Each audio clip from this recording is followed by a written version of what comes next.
As I was saying, it's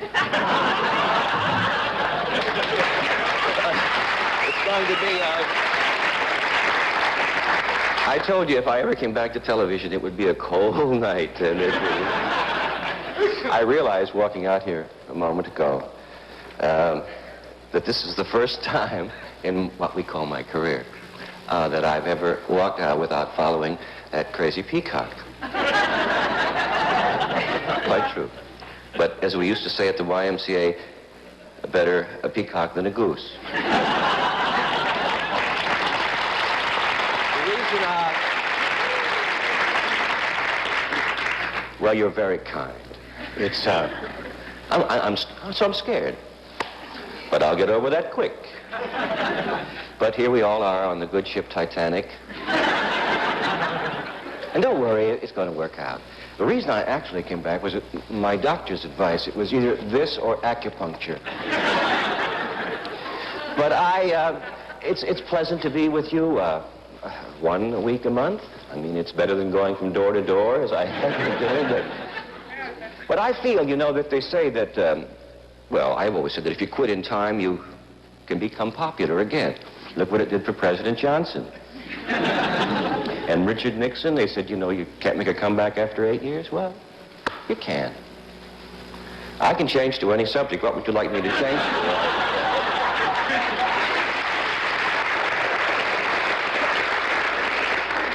I'm best when I just talk and don't try to, you know, that one-line business. But a lot of talk in the industry about the competition with NBC, which is really petty and foolish. You'd think in a country of 210 million people, surely there's room for two of us. Me and Ed McMahon.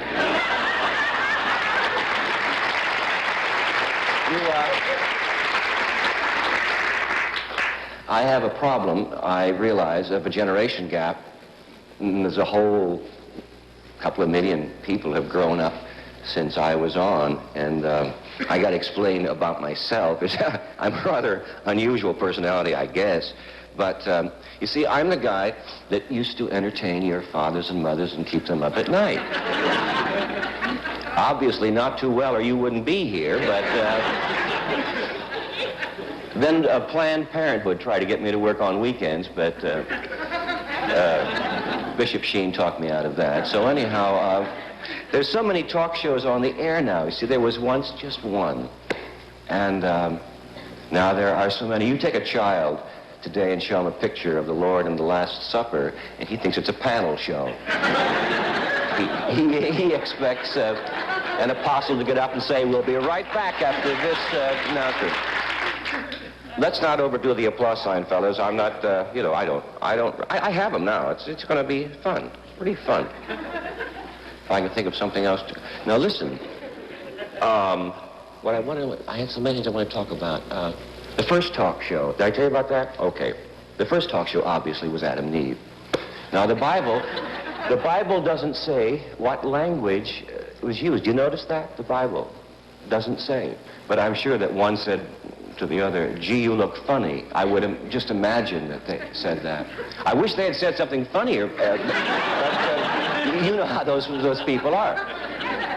But there are many of you watching tonight who are my old friends, and I'm ever so grateful, and many of you who are my enemies, I suppose you're watching. And then there's an awful lot of you who just never could make up your minds. But God has been very good to me, and always. I mean, he's good to pregnant women, drunks, and Jack Paar. And I honestly feel that always that there's someone up there trying to like me. So I think it will work out all right. There is a natural thing of nerves for a while, but people have been very kind about my coming back. Let's see. There was Father O'Rourke. He said he was going to light a candle for me. And he did at Temple Emmanuel. And Rabbi Folkman, an old friend, said he was going to kill a chicken. And he did it in the dressing room and got feathers all over William Morris. It was really very interesting. But I don't know what I'm doing. It took me a while to get used to the thing, but it says here that we do the opening, and Jack Paar comes out and is charming for 8 minutes. Well, we did that. Now, what we have to do is, I would assume, a commercial, right? We have some marvelous guests tonight.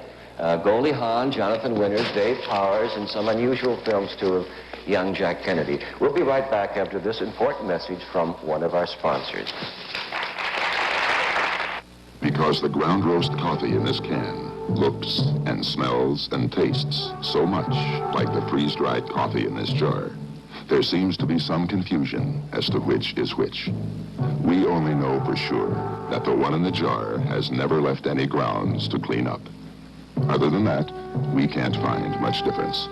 Neither will you. Taster's Choice freeze-dried coffee. If you didn't know the difference, you couldn't tell the difference.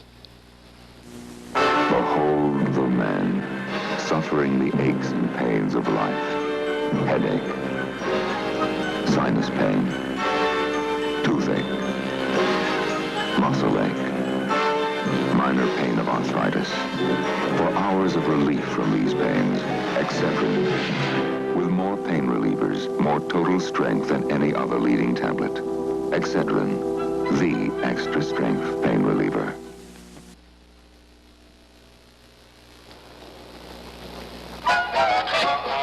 Many men who have life insurance don't know what it really costs them.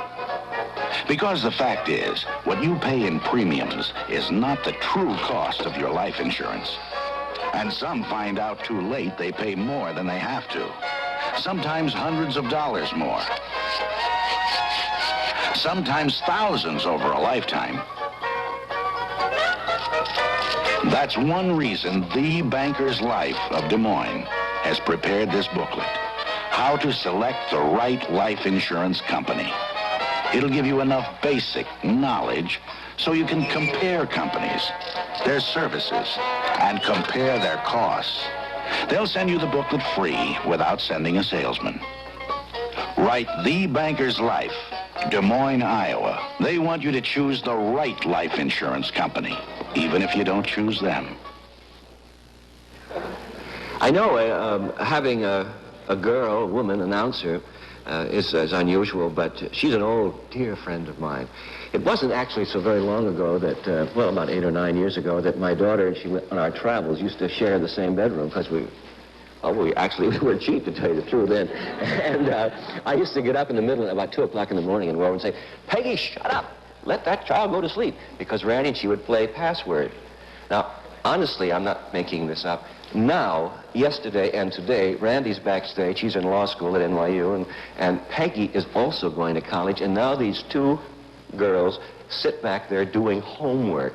And I heard Peggy say to Randy, "Do you have anything on John Donne? Do you have any old paper on John Donne?" I really, really adore her. I hope she works out. If not, well, you know. Peggy Cass.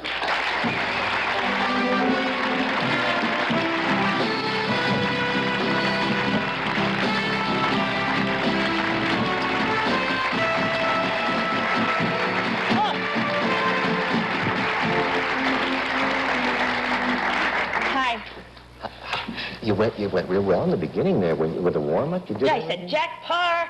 No, that's not. Jack is back. I felt like a real announcer. I wonder if I sounded like a real announcer. Yeah, we have a little tremolo in your voice now. Are you nervous? I'm always nervous, my dear. Yeah. I was very nervous.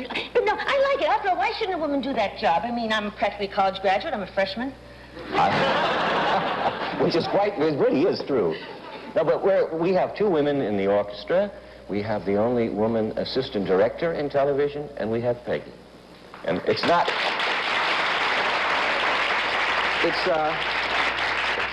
alone women's lib that did it. It really isn't that. If they're competent people, and they're people that I mean, some of my best friends are women. I don't want men. Ooh, don't interrupt. That's what my mother told me. Well, you blew it, didn't you, kid? No, that's all right. I wouldn't want you did it 2 times more, kid. I know. Well, if you want to talk, raise your hand. Oh, all right. You know, my professors at school go crazy because I interrupt all the time. I mean, I can't help it. I'm a very talky person. But I like going to school. The only thing is the first day, all these kids are running in and out of the classrooms that I'm in. And they'd go out with these long faces. And I thought, well, I just don't have my makeup on. They thought I was Mama Cass, and they were so disappointed. I was pretty sore they thought I was Mama Cass. I mean, I've lost a lot of weight since the old days. What do they think of you at school? Do they wonder what you're doing there? Or? You know, the glamour was off in 2 days. They don't think anything. They just, I'm lucky if I can get anybody to buy me a corned beef sandwich with a chat and chew. Really? That's the place. That's the hangout after school, folks. Now I heard Randy and you talking. Now, this is exam time. A lot of you kids know about that. And a lot of you old folks, too. Yeah. If you're like me. Well, I heard Randy, and Peggy says she went to the library to get the books for the test next week. And other smart-ass kids have gone there, and they've used a razor, and they've cut out the important things. And Randy says they're doing that at law school, too. I had to do a paper on a little-known poet who should remain little-known, if you ask me, named Richard Crashaw. Oh, to read that stuff, honest to God, it was torture. Was it? Oh, it's all about St. Teresa and saints. I mean, it was really very boring. As a matter of fact, I know about this fella. It was in 1600 and something, and he used to squeal on the other priests, so I think they done him in. He died shortly after he told the card, though. It was kind of a nice mystery story, but, I didn't like doing it, but I had to do it. So I went to the public library, and every book for 4 hours had him ripped out. Maybe it was somebody who felt the way I do. Do you feel I lost the ball somehow? And then I finally got one book that was intact.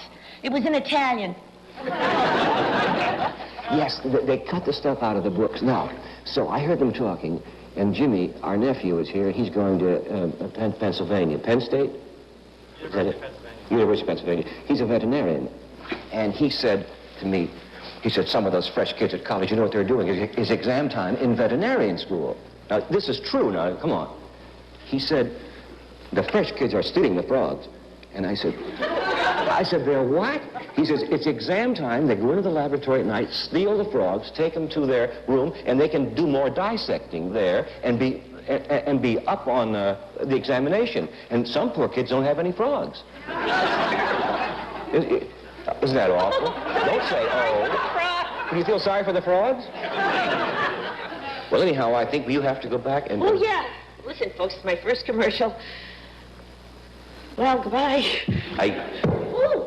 Well, I like it better than yours. Okay. This is going to be something. This is her first commercial. And incidentally, I'll tell you a little inside thing. She gets extra money for the commercials, and she's going to make a mint of money on this program. Really. Another thing I want to tell you, you know that every time we're blooped, if that should happen, it'll happen. It won't happen much on this show. I assure you. I'm really an old-fashioned kind of guy. Hell damn, I say once in a while. But not when I think about it. But every time we're blooped, it costs $50. I have to pay it. They have to bring an engineer in to bloop the thing out, and it costs $50. We'll do very little of that. Very little. Now here's Peggy Cass making her commercial debut with one of her lovable four-footed friends. Fur-footed or four-footed? I don't... This little girl will grow 12 times faster than a baby in 18 months. She'll be fully grown. What's the secret? Alpo. As soon as she's weaned at 6 or 8 weeks, she's ready for Alpo, chunk beef or chopped beef. Now, you probably already know that Alpo beef is just good beef and meat byproducts for that all-important protein to help her grow up so strong. But just as important, Alpo has all the vitamins and minerals it takes to keep her healthy. Come on, kid. If you've waited long enough for your Alpo, here it is. Go on now. Go to it. Now, if you have a puppy growing up or grown up having puppies, feed them right with Alpo beef, meat byproducts, vitamins, and minerals without a speck of cereal. And here's something else your dog will love. How you doing there? Liver Snap's treats are made with real liver, and dogs love it. I grant you that not many of us are capable of describing ourselves. For years, I've lived with the words unpredictable, complex, emotional, controversial. The truth is that I'm, I think, quite ordinary, middle class, went to 10th grade, extremely bright. But I have the same interests that all of you do, raising baby tigers.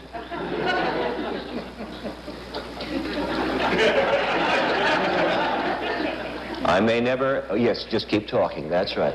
Well, now that we've hired the handicapped, when are we going to bring the real crew in, you know? Well, what's going on? I mean, what is the conspiracy? The tape is broke. The tape is broken? Mm-hmm. Oh, this is going to be one hell of a debut, isn't it? Well, I'll tell you what we'll do. Now, you did the dog commercial. I'll tell you a true story. Some friends of mine came from Africa last week, and they're, I think, going to get out of Africa, and so they brought their dog this time, a black Labrador, a beautiful big dog, just a dog. The dog's name is Shirley Brown. Now, you really can't bring a dog on an airplane except under one circumstance, unless it's a little small dog, you understand? There is one circumstance in which you can bring a large dog. You could probably anticipate what I'm going to tell you. So they loved this dog so much they couldn't put it in the baggage place, and they planned. So the East African people brought it as far as Rome, and then at Fiumicino in Rome, they planned to do their big trick. Now, you give a big dog, tranquilizer, but let me tell you about this. You must be very careful. Don't overdo that, because you can lose a lot of your pets that way. A dog's weight and body will not take, cannot just take, it has not the tolerance that your body does. So they gave this dog 3 tranquilizers to calm him down so that this trick would work, not realizing that 3 did it, and this big black Labrador just went, I mean, to sleep. Oh, no, just to sleep in the Rome airport. Now, they call a plane, and my friend's going to do her bit, and the dog won't get up and he won't move. So she puts on her dark glasses, picks up the dog, and says, "This is my seeing eye dog."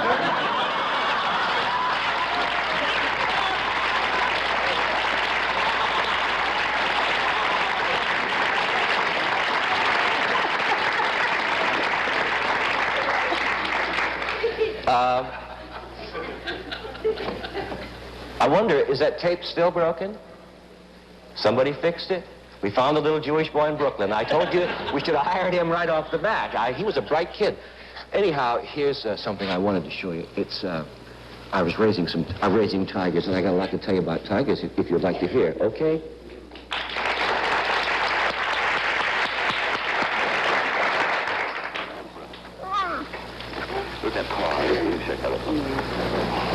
These are 6-week-old baby tiger cubs that we had at our home. They're very rare Siberian tigers that are now out at the jungle habitat in New Milford, New Jersey.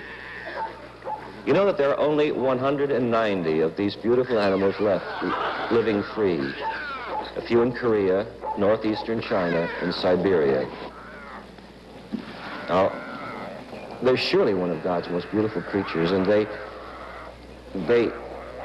will grow to be 800 pounds.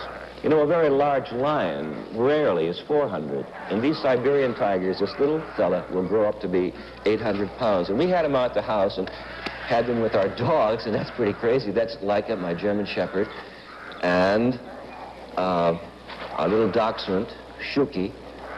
And when they were little, this is 6 weeks now, we could allow them to play together.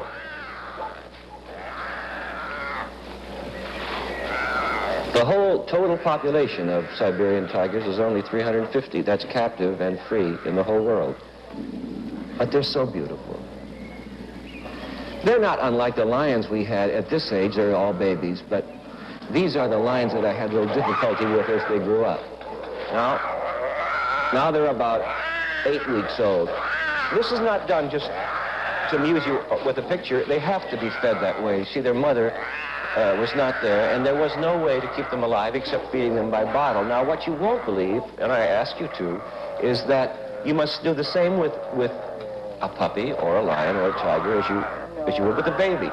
When they take air in through the bottle, falsely, into the intestine, you have to actually burp them. Now, if you've ever tried to burp a tiger,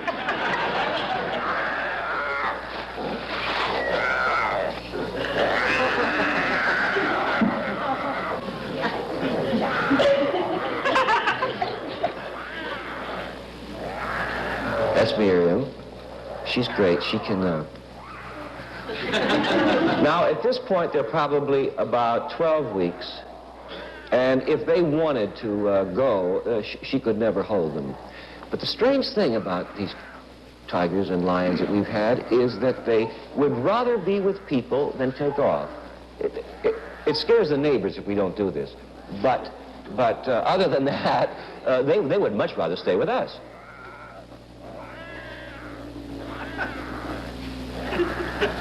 There's a fella here now that I just saw him in the other corner of my eye. His name is Bob Stolfi. And he lives next door to me. And they were new in our neighborhood. And she looked over one day and heard some strange noises. And he said, "What's wrong?" She says, "Those damn Pars, I think they've got a lion over there." You turn your back on a lion or a tiger, every time it'll bite you in the rear. Now this is, I think, kind of funny. What we did, we took them into the lodge, and now they're about 16 weeks. And we tried to read the paper on a Sunday morning and just kept the cameras going to see what they would do.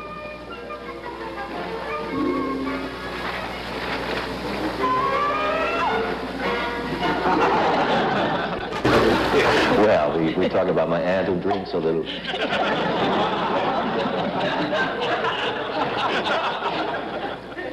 But aren't they sweet? Yeah. You should see them now. Each night I'll show you a little bit more as they got older. How are you?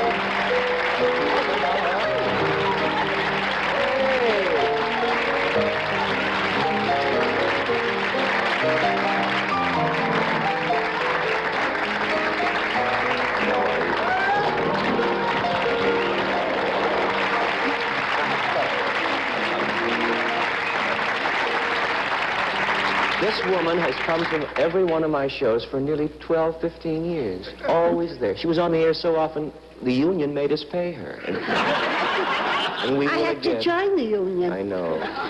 And you know, they've searched all over South America looking, and no one knows but two of us. This is really Martin Bormann.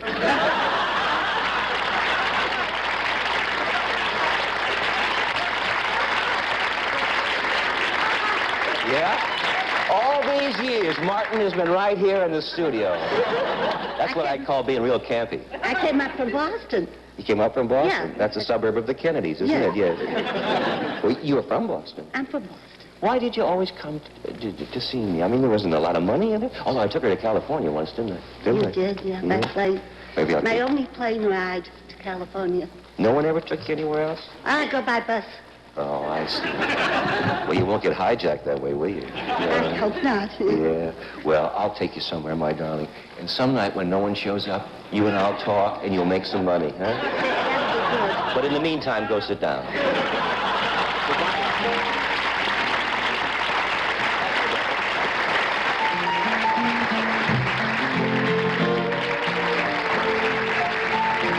Jack Paar tonight will continue following station identification. A great filmmaker brings...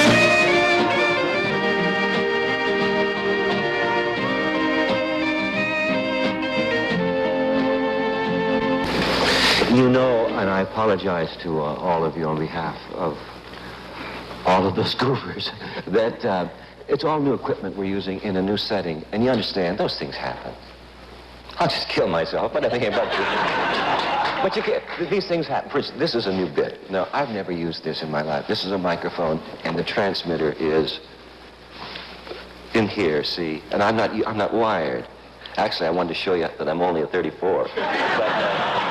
But it's new to me. Now, one time years ago, when we were on Person to Person, remember Ed Burroughs' show? And they came out to our house, and they wired up, in those days, Miriam, they put, I don't know, where they're putting the girdle, I guess, and put the thing on, and put one on Randy and one.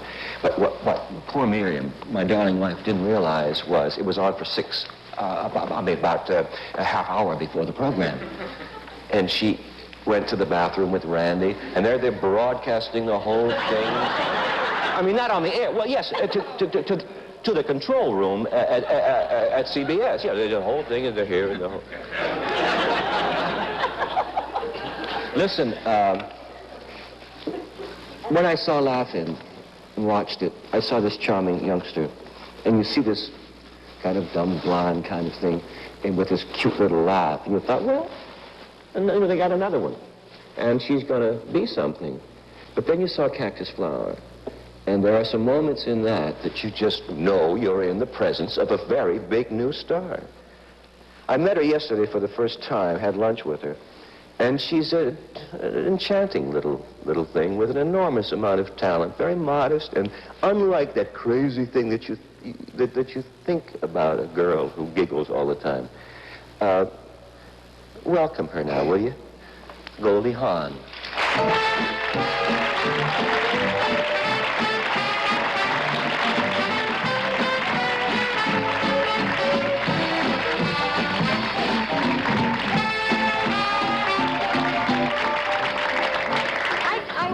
Where I was going to sit, you know. You can sit anywhere you want to. I'm sitting right where I want to sit. You got that crazy little laugh. I know. I know. And you're not dumb. You're terribly bright. Thank you. You really, I mean, they think, you know. But why is it blondes? It's always a dumb blonde, wasn't it? I mean, Yeah. Dagmar, and there was there was Blondie, and there was what's her name? The great, born Judy. Judy Holliday. There was. It's always a blonde that they Wilson. make dumb. Why is that? Kim Novak. I don't know. Well, she's I wonder if it has anything to do. The only dumb brunette is Gomer Pyle. What's his name? Jim Neighbors, yeah. That's great. You're a little girl everywhere, aren't you? I never.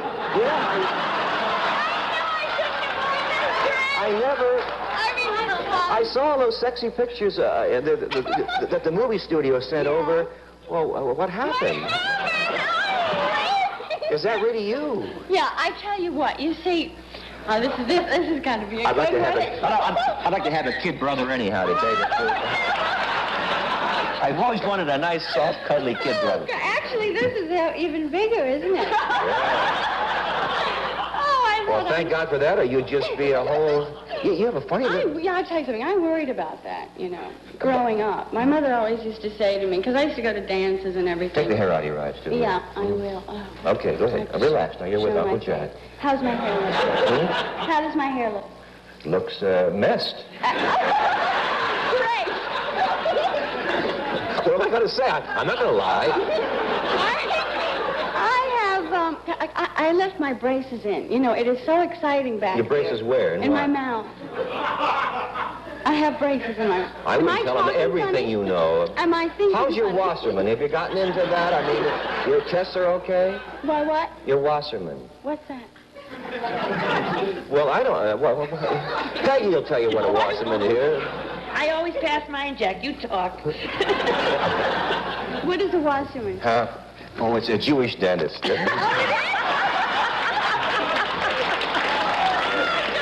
what my mother wanted me to marry. Yeah, Was a did he? Jewish dentist. You know, her mother's Jewish and her father's a Protestant, and she's married a Greek.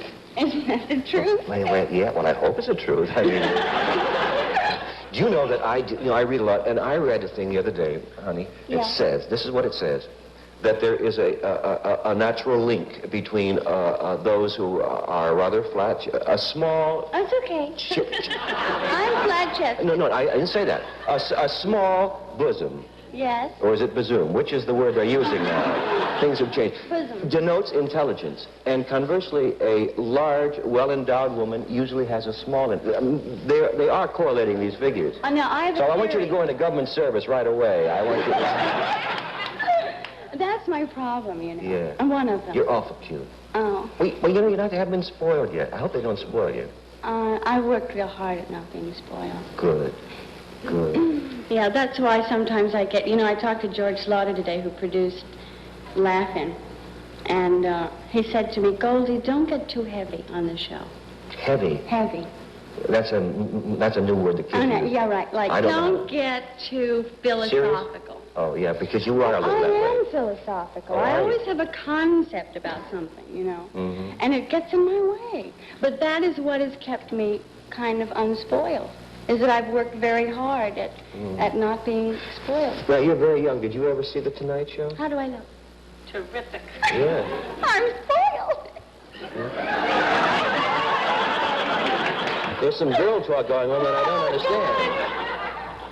But, yeah, and they used to write on your body, didn't they? Yeah, they did, actually, write on my body. Actually, the first time that they did that, everyone was kind of naive, and I guess I should say inexperienced is a better word. And they painted on us in grease. And we suddenly were all greased up, and we looked terrific. You know, I mean, the artwork was fabulous, but we couldn't get it off. Oh, he couldn't? No, it was on for weeks, showering and scrubbing and what have you. Was it ticklish when they made an S? Oh, it was wonderful. It was terrific. Yeah? Well, I mean, I'm very tickled. I mean, I like to be touched. And I'm just wondering, I just thought she was holding her breath. I think you can't hold it forever, you know. This child... Oh, God. What are you referring to, my top? I was just... Your what? No. Suddenly I thought I had to hold my breath in order to keep my top up. No, I don't think you have to. No, I think a garter would do. Tell me, you got a little fanny. You're sexy and you're cute, but you're really strange. I'm small and round. Are you? Well, shall we show this tape? Is this a trick? I'll tell you about it first. Oh, you don't really have to. Well, okay. Well, let's just show that, and then you explain to me. Oh, would you rather tell about it first? Okay. Oh, you're wonderful. I know, but tell me, honey, darling, just explain the tape, and then we'll show it. Okay. Do I remember with greater pride than the moment that I was able to introduce and bring to you on an early morning show, 8 o'clock in the morning on CBS, a young comedian from Columbus. I think he's really, many of us professionals believe he is one of our great geniuses. We know what he does, what he makes up on the spot. Johnny Winters is a genius. He's a dear friend of mine, and he is here to help me.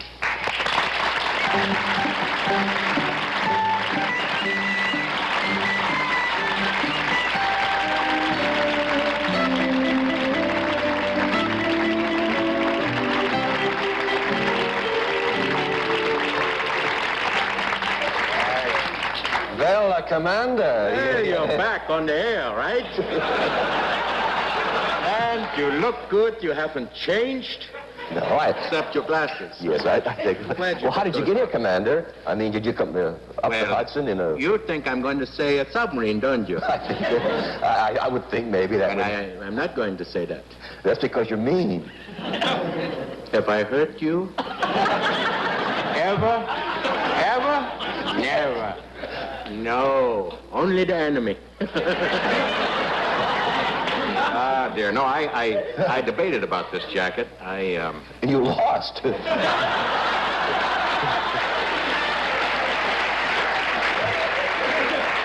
Have you become a hippie? No, Jack, for $320. It isn't $320, it's only $290. They changed it. No, this is my attire. Well, Goldie, you know, said that she... There goes Mayor Lindsay to dinner. Goldie said that she lived very simply, dressed very simply. Yeah. This is just something that I wanted to wear, was this little I like black leather jacket. That's new, These pants are old and the loafers are shot, but it's a fun costume. Yeah. You know, backstage, he used to drive me crazy on the NBC show because Johnny is like me, only he's talented, but he's like me in other ways. He'll say, Jack, get an airplane helmet, and I'll call the prop department, get an airplane helmet, because he's deciding that tonight he's going to be an airplane. He's going to do Richard Allen or something, you told me. We get the thing, and then he says, get a fire helmet. He's changed it. And I remember one night you went through all of this, and finally you walked out. You got some horn somewhere, and you were the spirit of spring or something. Spirit of spring, you remember that? You had... So I was the spirit, yes. I had a little fun attire on my head, little leaves, and I was the spirit of spring.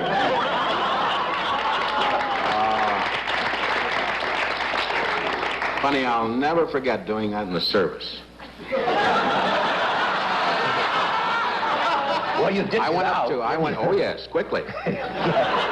I went up to a full bird colonel. A full bird? No, I call them bird colonels. Well, I'd watch my language if I were you. No, I'm out now. I can say anything I want to. No, but I meant about the bird. About the bird. The Well, full full bird bird, colonel. It's, please. I went up to him and I was kidding him. I shouldn't have. This bores me. Why don't you do, Hey, listen, let me tell you something. I have 2.5 years in the service. What were you doing, you little feist? Entertaining the guys, telling jokes while I was killing people. No, I'm kidding. I never killed anybody. We were taught to kill people, but I thank God. I was in the infantry, you know. Well, that's a good outfit.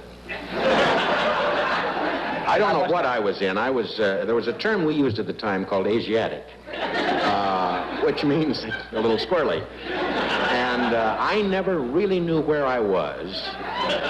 We weren't allowed to know because, of course, I was an enlisted man.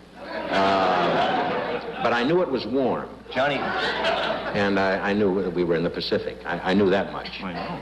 Johnny was a Marine. Yes, I was. I enlisted when I was 17. I was a dummy in school. I can say that now because I have an air travel card.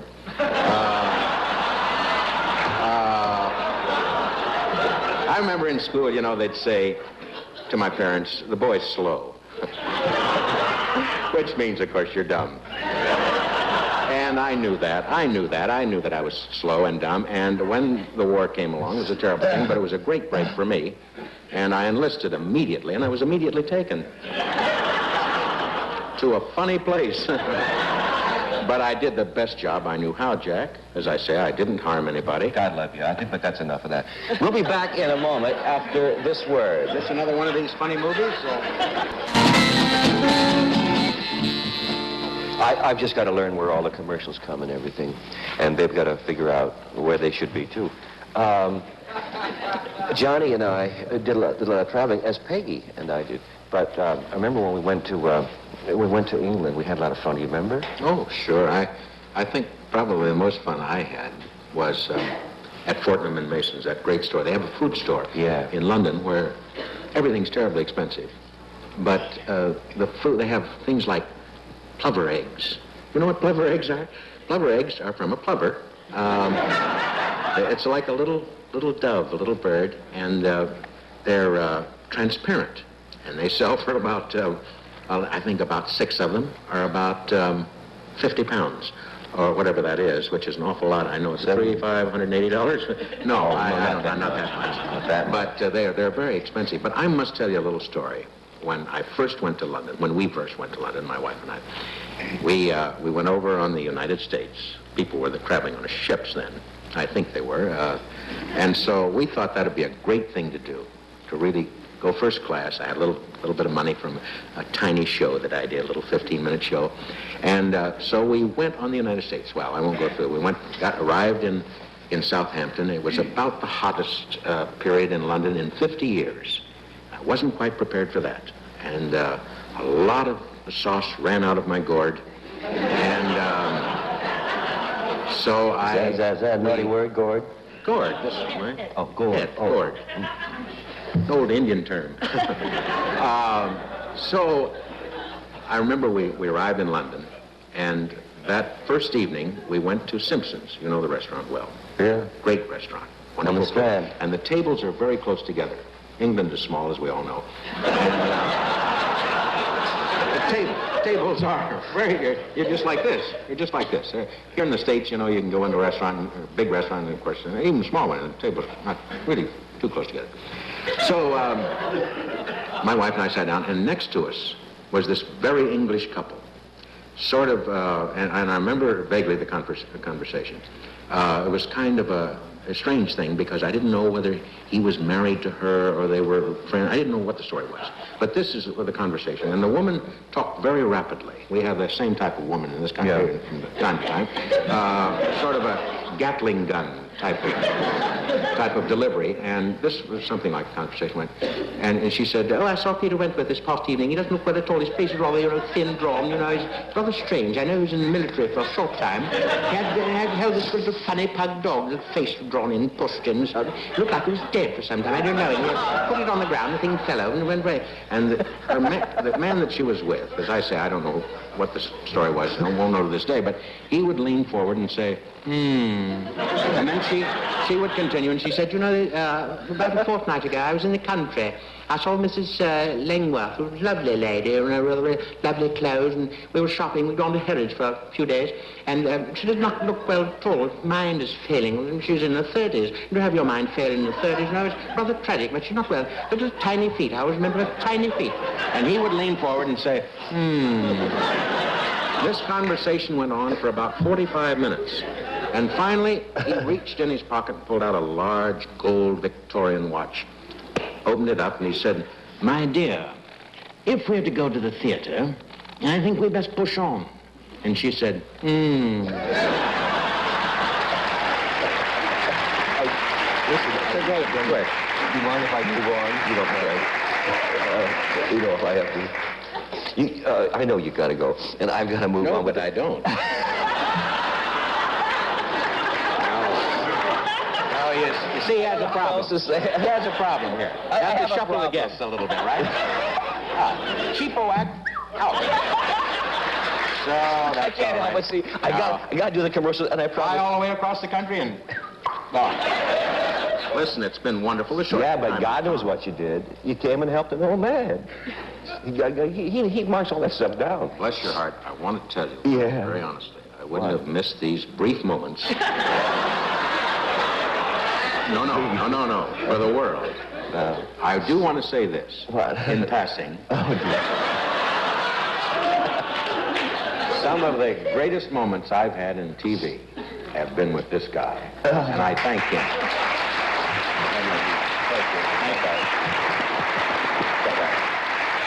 You will come back, won't you?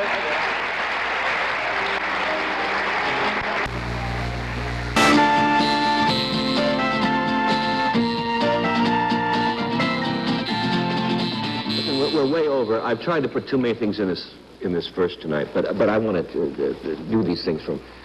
I've got something very interesting. It's what I'd like to do on this program, if I may, and I may, is do different things. I mean, you know, fun and games are fine, but I ran across some film that's going to interest you. They're home movies made 33 years ago of young Jack Kennedy. And honestly, they're really something to see because the color is just as good as a film shot a few weeks ago. And the fact that you can see young Kennedy, and they're very rare films. Cam Newberry shot them. He was a classmate of Jack's, the President Kennedy, forgive me. And I'd like to show them to you because I just know you're going to be interested in seeing some of the family 33 years ago when President Kennedy was then about 22 years old. That's young Jack Kennedy on the right, as you can see. That's one of his pals. These were made down in, that's Bobby. Now that's very rare. That's Joe. That's the brother that was killed in the war. And there's very few movies of Joe. And there's Bobby, and there's the President, and Joe. These were shot down in Palm Beach, Florida, in about 1940. This was before, of course, he went into the Navy. The Kennedys are all that way. I'm going to tell you about it someday. Never hit a Kennedy because you'll get clobbered. Even a little Kennedy child, any of the children, if you that's Joe again. If you just give him a little shove, you know, like you're having fun, you give a little Kennedy a shove, and eight Kennedys will descend upon you. There's the President. Isn't that really something? He looks even younger than 22, I think. He was, that's Joe again. You know, Joe was killed in the bomber, you remember, over leaving England. There's the President again. What do you think? That's Cam Newbury, who, where I got these films. Now this is, I have to look carefully. That's the president again. But his sister, Kathleen, you know, she was also killed in an airplane accident over Europe. You know, Kathleen, there's no pictures of her in movies. And that's the sister that everyone called Kick. K-I-C-K, Kick. That's Kick. She also died over Europe in a plane. And that's Mrs. Joseph Kennedy, the mom. And that's Joe. And there's Jack. And young Bobby to the right, taken down in Palm Beach.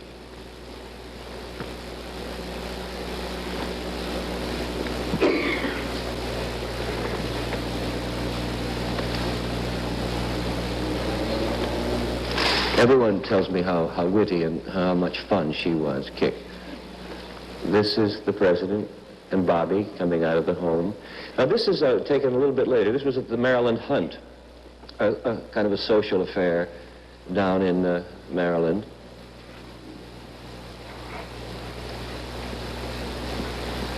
And many of these friends of the president's then were also killed in the war. Bill Coleman, for instance. You see, he was a great clown, the president. He really was. When he was young, he really was. Now that's Kathleen again. And this was a girlfriend of the president's. Yeah, he was. He had a roving eye for the girls, as you all know. That was, I think her name is Charlotte Harris. She's a sister of Ann Ford. You know her, Peggy? Oh, well, that.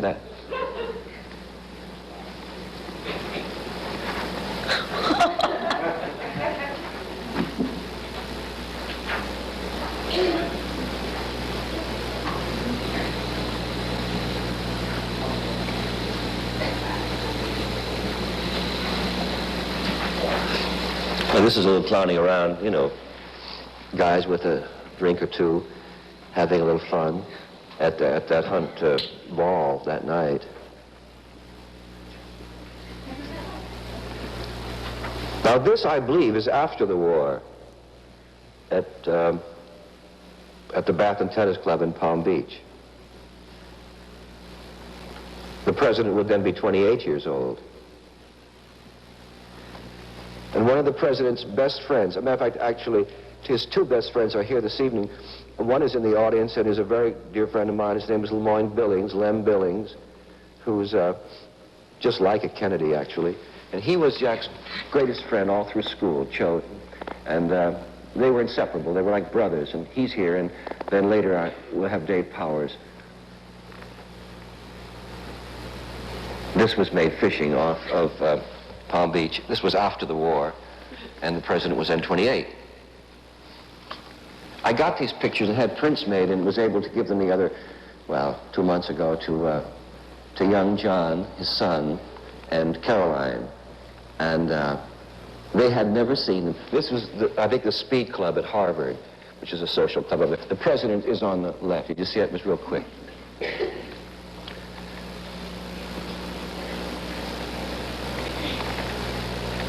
But anyhow, Caroline and John were given these pictures. They had never seen their dad, his youth like this. And I just thought something like this is a rare little moment that fits this kind of program, or the kind of program I hope to do for you in the future. That's Lem Billings. That was Jack's greatest pal.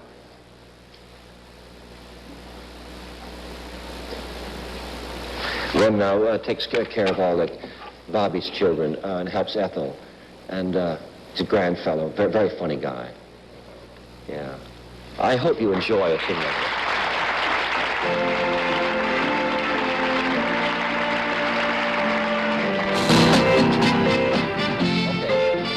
Okay. Thank you. I'm way over. I'm sorry. And this is a great pal of mine. His name is Dave Powers.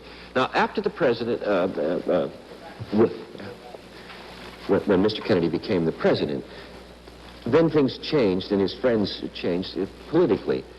Dave Powers was like appointment secretary and one of the most influential men around the president at that time. He's a grand, wonderful Irish guy. And he's written a book with Kenny O'Donnell called Johnny, We Hardly Knew Ye. And the first thing I wanted to do when I got this show was to plug my friend's book. It's a charming, enchanting thing. I've got a few minutes. Dave Powers, ladies and gentlemen.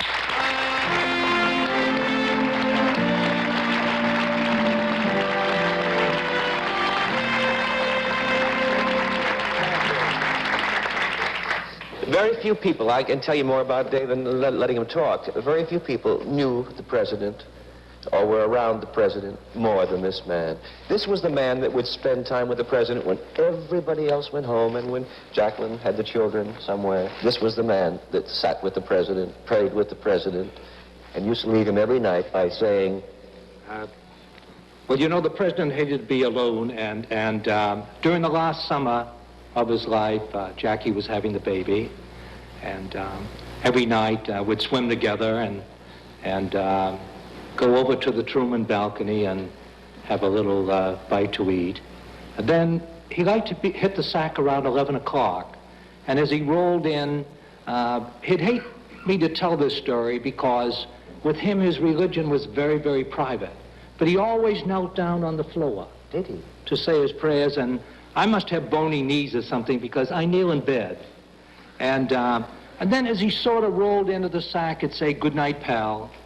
And I'd put out the light. And, you know, the White House is one of the loneliest houses in the world, that as the Secret Service that guard the president are downstairs. So that when you said good night to the president and walked through, you'd sort of look up to the right where Lincoln's bedroom used to be, and sometimes you'd imagine you saw the ghost of President Lincoln. Mm-hmm. Tell me, in this brief moment, you said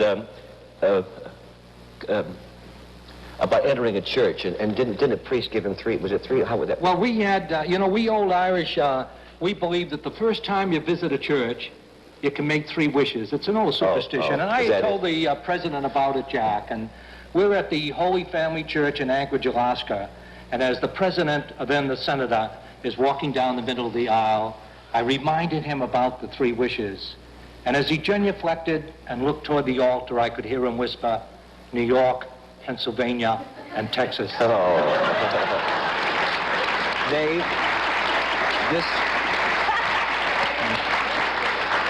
this program tonight is kind of out of sync. We had some equipment problems and others, and I'll make this up to you, old friend. The book is called Johnny, We Hardly Knew Ye. And if you want to read a charming story, inside story of the fun and games at the White House and the touching moments of all of these friends who lost their best friend. He was the greatest man I ever met and best friend I ever had. I hope the book's a big smash.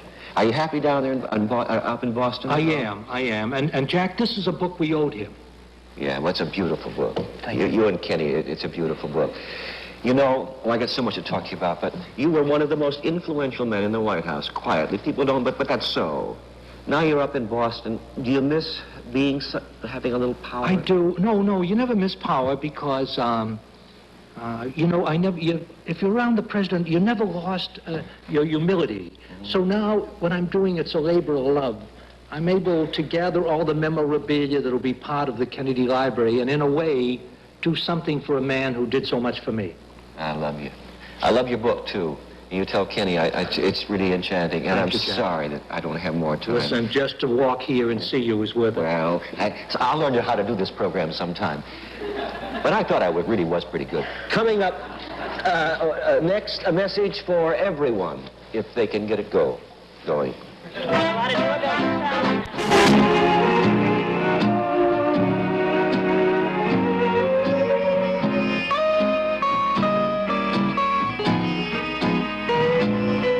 You've been most gracious and charming tonight. I'm sorry about things going wrong, but I got the toolbox here, and I'll fix everything. And tomorrow night, we'll be back with Hans Conrad, a charming youngster called Danny Bonaducci, who's in the Partridge Family, and Mrs. Oscar Levan, talking about another old dear friend of mine, and we have some films about that.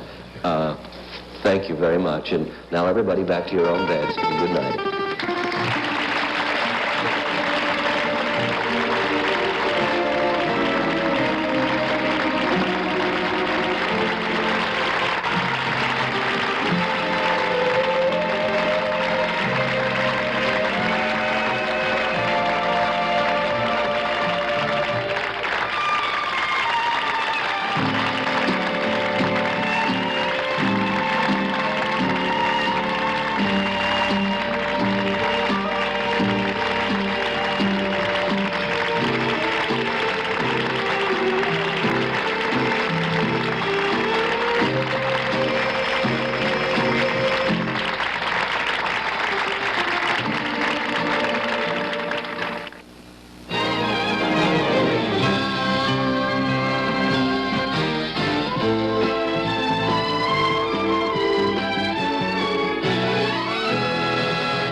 Shelley Winters stars in the supernatural thriller The Devil's Daughter, the eerie tale of a young woman whose soul was sold to the devil at birth, on the Tuesday Movie of the Week. Tomorrow night at 8:30, 7:30 Central Time on ABC.